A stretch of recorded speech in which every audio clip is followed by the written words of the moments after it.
Today we're going to make a spline jig. I'm not following any plans. I'm just going to shoot from the hip. So I scrounged around the shop, found some plywood I think will be perfectly suited for this project, and took some initial measurements. They're pretty much in my head at the moment.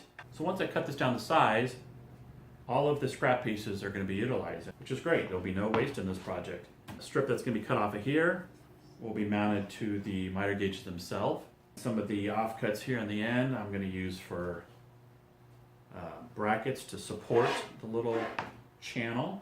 The same piece that mounts to the gauges will also be like a back wall that will support the back of or the front actually, however you want to look at it, the front of this angle.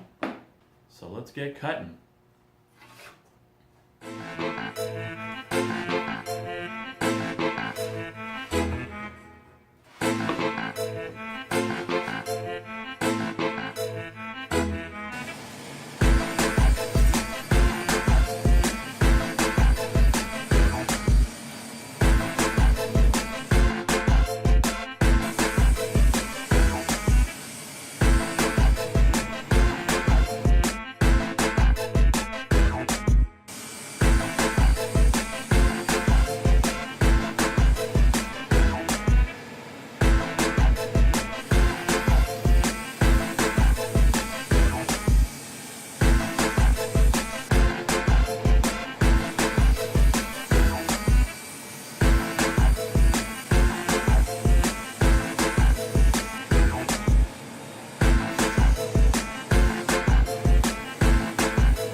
So the glue up was a little bit more challenging than I anticipated.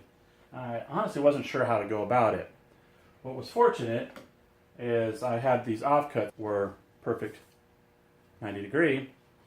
I was able to use it to force a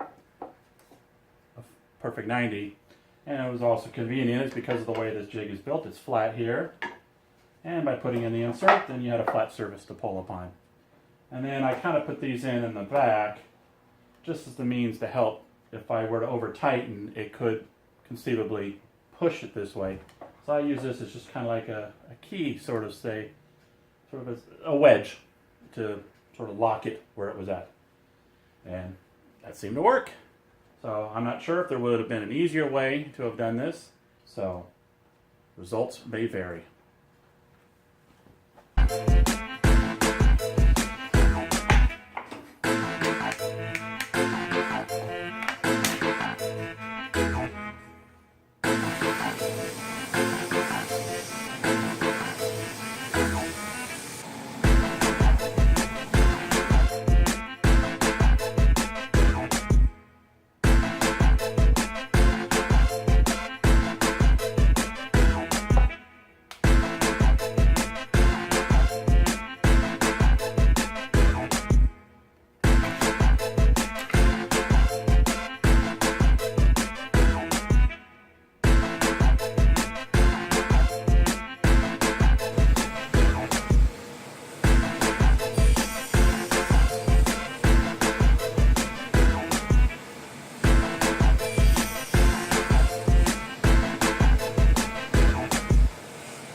The benefit of this jig is you're not limited to a fixed point, nor are you required to have miter gauges. You can put it on a crosscut sled, clamp it down, and you're set to go. By connecting two miter gauges, you increase its usability and introduce the option to cut your spline joints at an angle, which is something not achievable if built in the traditional way. Now, I must give credit where credit is due, and I picked up this idea by watching one of Jay Bates' older videos where he made a spline jig with this feature.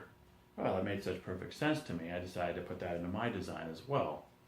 And what that does for you is it future-proofs your jig by giving you options on how you cut your spline joints. In other words, one and done.